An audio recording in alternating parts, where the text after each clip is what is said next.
Olá, seja bem-vindo, seja bem-vinda à segunda parte do resumo do livro Você é Placebo.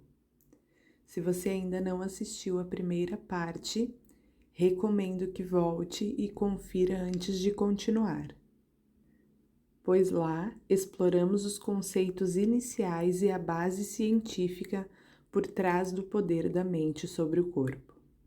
Agora, nessa segunda parte, vamos nos aprofundar ainda mais nas técnicas e insights que o Dr. Joy apresenta para transformar a nossa realidade.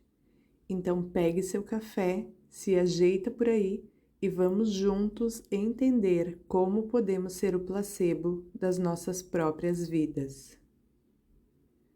A epigenética ensina-nos que os nossos genes não nos condenam a nada e que as mudanças da consciência humana podem produzir alterações estruturais e físicas no corpo humano. Podemos modificar o nosso destino genético ativando os genes que queremos e desativando os que não queremos, trabalhando com os diversos fatores do meio ambiente que os programam. Alguns desses sinais provêm do corpo, como os sentimentos e os pensamentos, enquanto outros provêm da resposta do interior do corpo ao ambiente exterior, como a poluição ou a luz solar. Os pensamentos e sentimentos levam o corpo a reagir numa fórmula complexa de alterações e desvios biológicos. Cada experiência aciona mudanças genéticas reais nas nossas células. As experiências que derivam do ambiente exterior são, contudo, apenas uma parte dessa história. Ao atribuirmos significado a essas experiências em ondas de respostas físicas, mentais, emocionais e químicas, também ativamos genes.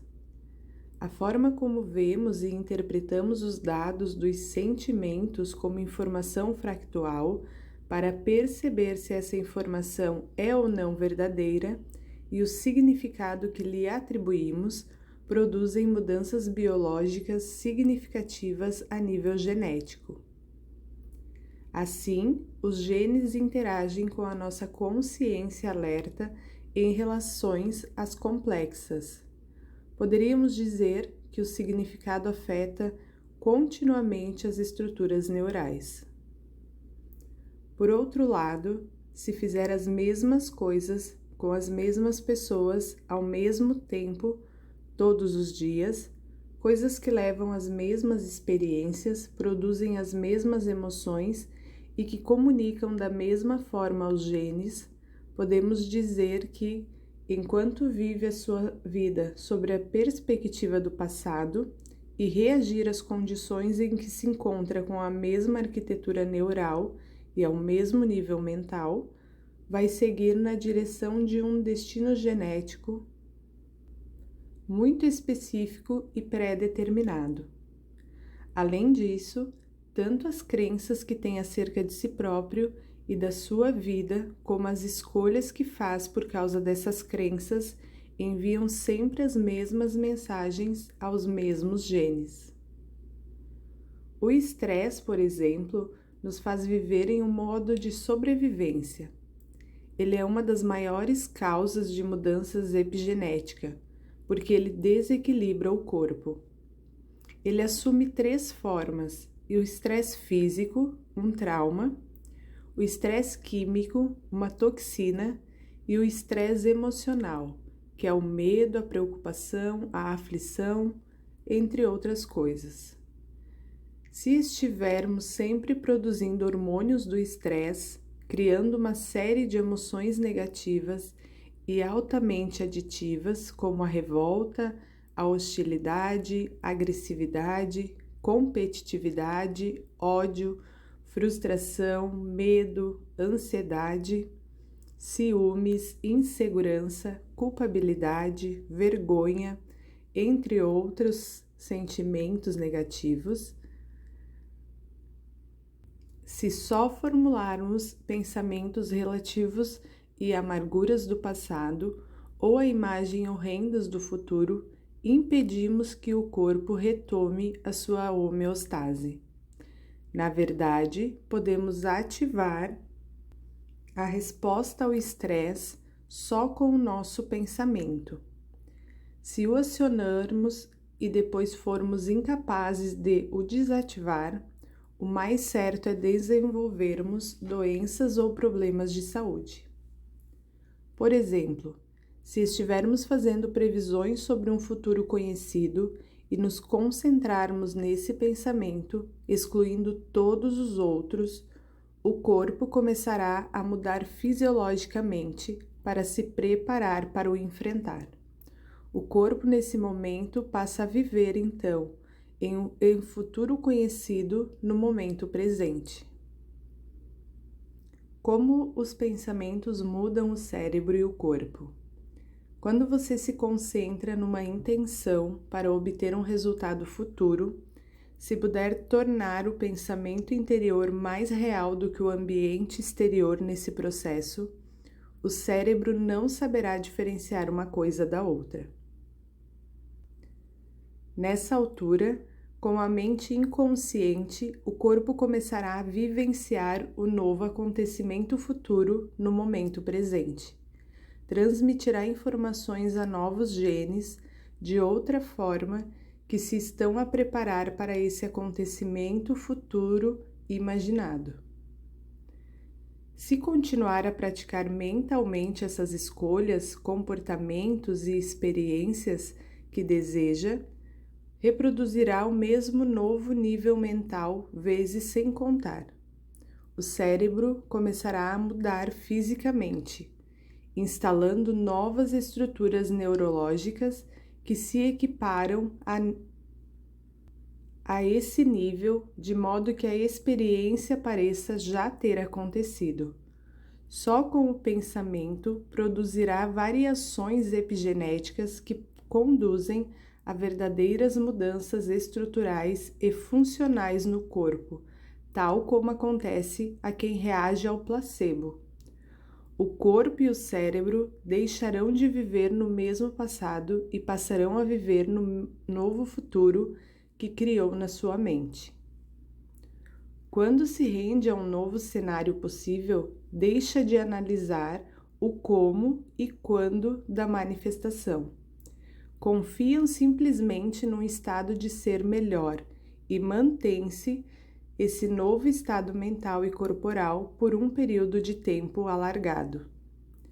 E é esse estado de ser que, sustentado, ativa os genes certos e os programas para assim permanecerem. Tal como acontece com a hipnose, o efeito placebo deve-se à interação que, de alguma forma, ocorre entre a consciência de uma pessoa e o seu sistema nervoso autônomo. O que acontece é muito simples, uma fusão da mente consciente com a mente inconsciente. Assim que aceitam um pensamento como sendo uma realidade, passando a crer e a confiar emocionalmente no resultado final, os pacientes de placebo curam-se. Aceitação, crença e entrega. Para algumas pessoas, as sugestões funcionam muito bem. Para outras, não acontece nada de especial. Por exemplo, se alguém estiver mal de saúde ou sofrer de alguma doença, muitas pessoas são simplesmente incapazes de aceitar a ideia de que um fármaco, uma intervenção, um tratamento ou uma injeção as possa ajudar. Quanto mais um placebo. Por quê? Porque é preciso superar o que se sente com um pensamento, permitindo, por sua vez, que esses pensamentos novos motivem novas formas de se sentir. Depois os consolidem a criarem um novo estado de ser. Mas, se os pensamentos assentarem sempre em sentimentos familiares e a pessoa não for capaz de transcender essa habituação, mantém-se o mesmo estado mental e corporal que já vem do passado e nada muda. A sugestibilidade combina 3 elementos: aceitação, crença e entrega. Quanto maior for a nossa aceitação, a nossa crença e a nossa entrega ao que quer que estejamos a fazer para alterar o estado interior, melhores serão os resultados. Emoções como a gratidão e a apreciação abrem-nos o coração e elevam a energia do corpo para novas alturas, para longe dos centros hormonais interiores. A gratidão é uma das emoções que mais aumentam o nível de sugestibilidade. Ensina emocionalmente ao corpo que o acontecimento pelo qual estamos gratos já ocorreu, porque tendemos a agradecer depois de obtermos o que desejamos. Se convocamos a emoção de gratidão antes do futuro acontecimento em si, o corpo, tal como a mente inconsciente, começará a acreditar que este já ocorreu, ou então a ocorrer no presente, pelo que a gratidão é o estado máximo do ato de receber. Meditação. O objetivo da meditação é fazer com que a consciência supere a mente analítica, desviando a atenção do mundo exterior, do corpo e do tempo, e preste atenção ao mundo interior, dos pensamentos e sentimentos, deixando essencialmente de nos agarrar ao conhecido e passando a acolher o desconhecido. A origem das nossas crenças. As nossas crenças não são sempre tão conscientes como julgamos. Podemos muito bem aceitar uma ideia superficialmente, sem acreditarmos interiormente que seja mesmo possível. Nesse caso, a nossa aceitação não passa de um processo intelectual. Uma vez que o efeito placebo exige uma verdadeira mudança das crenças que temos sobre nós e sobre o que é possível ou não para o nosso corpo e a nossa saúde, temos de identificar e perceber de onde elas vêm. Se repetirmos ou mantivermos determinadas atitudes tempo suficiente e as encadearmos, geramos uma crença. A crença é apenas um estado de ser alargado. As crenças são, essencialmente, pensamentos e sentimentos, atitudes, que pensamos e sentimos vezes sem contar, a ponto de as integrarmos no cérebro e de lhes condicionarmos emocionalmente o corpo. Poderíamos dizer que nos viciamos nelas, sendo essa a razão pela qual é tão difícil alterá-las e por que não nos sentimos bem no nosso âmago quando as desafiamos. Uma vez que as experiências estão neurologicamente talhadas no cérebro, fazendo-nos pensar e quimicamente incorporadas como emoções, fazendo-nos sentir, a maioria das crenças baseiam-se nas memórias passadas. Desse modo, quando reproduzimos repetidamente os mesmos pensamentos, pensando e analisando as memórias do passado, esses ativam-se e fixam num programa inconsciente automático. E se cultivarmos os mesmos sentimentos baseado nas experiências passadas e sentirmos o mesmo que sentimos quando o acontecimento original ocorreu, condicionamos o corpo a tornar-se subconscientemente a mente dessa emoção, e o corpo passará a viver inconscientemente no passado. Assim sendo, só pode alterar as suas crenças e percepções para criar uma resposta de placebo se você mudar o seu estado de ser. Tem que ver, por fim, as suas velhas crenças limitadoras, tal como elas são, registros do passado, e dispor-se a libertar-se delas para assimilar novas crenças sobre si próprio que o possam ajudar a criar um novo futuro. consideramos que as nossas crenças são verdades e não ideias que podemos mudar.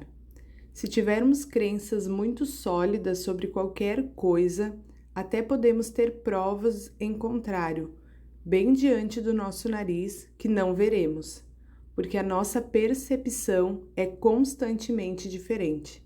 Na realidade, condicionamos-nos a acreditar em todo tipo de coisas que não correspondem necessariamente à verdade, e muitas exercem um impacto negativo na nossa saúde e na nossa felicidade. Para mudar uma crença, temos de começar por aceitar que é possível e depois mudar o nível energético com a emoção intensificada que já referiu e, por fim, permitir que a nossa biologia se reorganize. Você não precisa pensar em como essa reorganização biológica irá acontecer. Isso é a mente analítica funcionando, fazendo-nos recuar para o estado de ondas cerebrais beta e tornando-nos menos sugestionáveis. Pelo contrário, basta-nos tornar uma decisão com uma finalidade. Assim que a amplitude ou a energia dessa decisão superar os programas integrados no cérebro e o vício emocional do corpo, tornando-nos superiores ao nosso passado, o corpo responde a uma nova mente e já podemos fazer uma mudança verdadeira. Não basta mudar as crenças e as percepções uma só vez. É preciso continuar a reforçar essa mudança. Para mudar uma crença ou percepção acerca de si próprio e da sua vida, tem de tomar uma decisão com uma intenção tão firme que a escolha contenha uma amplitude de energia superior aos programas integrados no cérebro e à adição emocional do corpo, e o corpo tende a responder a uma nova mente. Quando uma nova experiência interior que se torna superior à antiga experiência exterior, a escolha reescreve os circuitos cerebrais e reenvia novos sinais emocionais ao corpo. Uma vez que as experiências criam memórias de longo prazo, quando a escolha se torna uma experiência inesquecível, nós mudamos. Biologicamente, o passado deixou de existir. Podemos dizer que o corpo desse momento presente está num novo futuro. O cérebro e o corpo já não deverão ter provas do nosso passado, e o sinal passa a reescrever o programa neurológico, mudando geneticamente o corpo. A mente quântica. Se quando observadores quânticos olharmos para a nossa vida sempre a partir do mesmo nível mental, segundo o modelo quântico da realidade, provocamos o colapso de infinitas possibilidades nos mesmos padrões de informação, dia após dia. Esses padrões que consideramos ser a nossa vida nunca mudam e, portanto, nunca nos permitem fazer mudanças. Nesse caso, o ensaio mental de modo algum é simplesmente sonhar acordado ou desejos imaginados. É num sentido muito real, a forma como manifestamos intencionalmente a realidade que queremos, incluindo uma vida sem dor ou doença, centrando-se mais no que queremos e menos no que não queremos. Podem trazer as exigências o que quer que deseje e simultaneamente fazer desvanecer o que não quer, deixando-lhe dar atenção. O efeito placebo, por consequência, não é fantasia, é uma realidade quântica. Da informação à transformação, a prova que somos mesmos o placebo. No efeito placebo clássico, a crença reside em algo que nos é exterior. Damos poder ao mundo material, onde os sentimentos definem a realidade. Se você acreditar em si próprio mais do que qualquer outra coisa, mudará a partir do interior e passará ao mesmo estado de ser de alguém que toma um placebo, sem que algo material o provoque. Quando se percebe como funciona realmente o placebo, pode obter os mesmos resultados, dispensando comprimidos, injeções ou intervenções. Em outras palavras, se você ensaia mentalmente o seu futuro desconhecido com uma intenção clara e uma emoção elevada, vezes sem conta, com base naquilo que aprendeu, deverá sofrer mudanças neuroplásticas efetivas no cérebro e mudanças epigenéticas efetivas no corpo. E se passar por um novo estado de ser todos os dias, recordando o cérebro e condicionando o corpo a esse estado de ser, deverá ver no seu interior as mudanças estruturais e funcionais de quem toma um placebo. Se alinharmos a mente e o corpo, adquirem o conhecimento de uma nova experiência, assimilando a nova emoção que lhe está associada. A partir daí, começam a incorporar a informação, porque instruem quimicamente o corpo a compreender emocionalmente o que a mente compreende intelectualmente. Nessa altura, passa a crer e a saber que essa é a verdade. Mas o meu desejo é que, em vez de realizarem uma só vez, vocês repitam muito a experiência, até tornarem uma nova capacidade, um novo hábito, um novo estado de ser. Meditação. Pense na prática da meditação como tomar diariamente um placebo. Mas, em vez de tomar um comprimido, você mergulha no seu interior. Com o tempo, a meditação terá a força da sua crença na medicação. Há 2 momentos do dia mais propícios para a meditação: antes de ir deitar à noite e logo após levantar pela manhã. Isso porque, ao adormecer, você atravessa naturalmente todos os estados de ondas cerebrais. Começa no vigia, passa pelo beta e o alfa, mais lento ao fechar os olhos, pelo ainda mais lento teta, entre o dormir e o acordar, e alcança o profundo estado delta ao adormecer. Ao acordar de manhã, faz o mesmo no sentido inverso, do delta para o teta, do teta para o alfa e do alfa para o beta, já desperto e consciente. Se meditar antes de dormir ou logo depois de acordar, terá mais facilidade em acender as ondas cerebrais alfa ou teta. Está mais preparado para entrar num estado alterado, porque acaba de sair dele ou está prestes a ascender-lhe. Podemos dizer que a porta para a mente subconsciente se abre nesses 2 momentos. Escolha o que mais lhe convir e persista.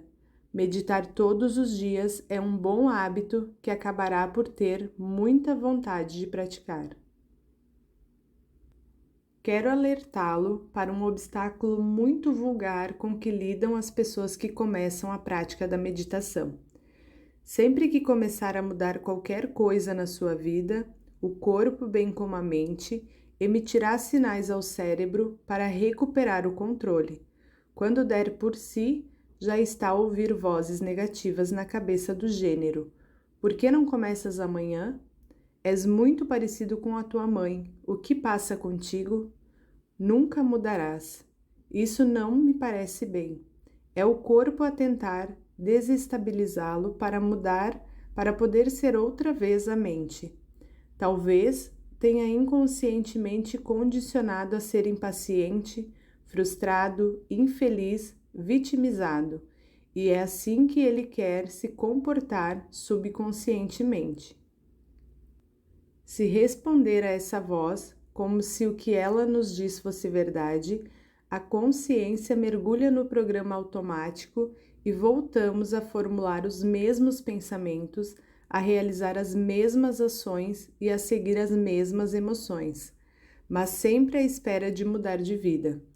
Se, pelo contrário, libertarmos o corpo dos grilhões dessas emoções, não só nos descontraímos e nos estabelecemos no presente, como também libertamos energia do corpo.